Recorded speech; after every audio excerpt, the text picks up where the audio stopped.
मग नंबर 1 जर असेल ना पेरेंट, तर पहिले ना पेशन्स मुलांच्या बाबतीमध्ये. नंबर 1च्या पेरेंटना ना मुलं पेशन्स शिकवणार. ओके. थोडंसं बोलणं हा त्यांचा पटकन टोन कधीतरी हर्ट होतो मुलांना. ओके. किंवा मग मुलं हळवी असतील तर ते त्यांचं सेल्फ एस्टीम अफेक्ट होतं. मुलं जर नॉर्मल असतील, एकला एक टफ देणारे असतील तर मग त्यांचं इगो हर्ट होतं. मग क्लॅशेस होतात. सो नंबर 1च्या पेरेंटना पेशन्स आणि तुम्ही जसं बोलताय आहे, तुमचा टोन हे खूप हं. महत्वाचं आहे. ओके. ते कंट्रोल करणं. नंबर 2च्या पेरेंट्सना I would suggest first work on your self esteem.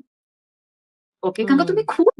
खूप देता मुलांना. मग देर आर चान्सेस की तुमची मुलं they can take you for granted.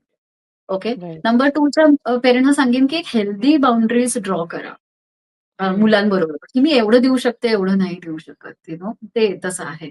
Number 2चे parents तर डेफिनेटली मुलांना काइंडनेस, कंपॅशनेट आहेत. त्यामुळे ते ते अ, काय म्हणतात त्याला, ते इनडायरेक्टली ते शिकवणार, पण हे तू माझ्याकडनं शिक, हे असं एवढं सांगता पण आलं पाहिजे. तसं आहे. हं. नंबर 3चे जे अच्छा. पेरेंट्स आहेत ना, हे त्यांनी फन वेनेच मुलांशी कनेक्ट करा. तुम्ही सीरियस झाला तर मुलं तुमच्याशी कनेक्ट होणार नाही. त्यामुळे तुम्ही जेवढी मुलांबरोबर मस्ती कराल, काही इफ यू ट्रॅव्हल की म्हणजे एक फन ॲक्टिव्हिटी की जिथे तुम्ही हसताय जास्त. ओके. की जास्त फन वेने तुम्ही तुमच्या मुलांशी बोललात ना, की जे मजा करतायत, तर ते तुमचं बॉन्डिंग खूप छान राहील. ओके. नंबर 3च्या पेरेंट्सनी काय लक्ष दिलं पाहिजे तर टाईम मॅनेजमेंट.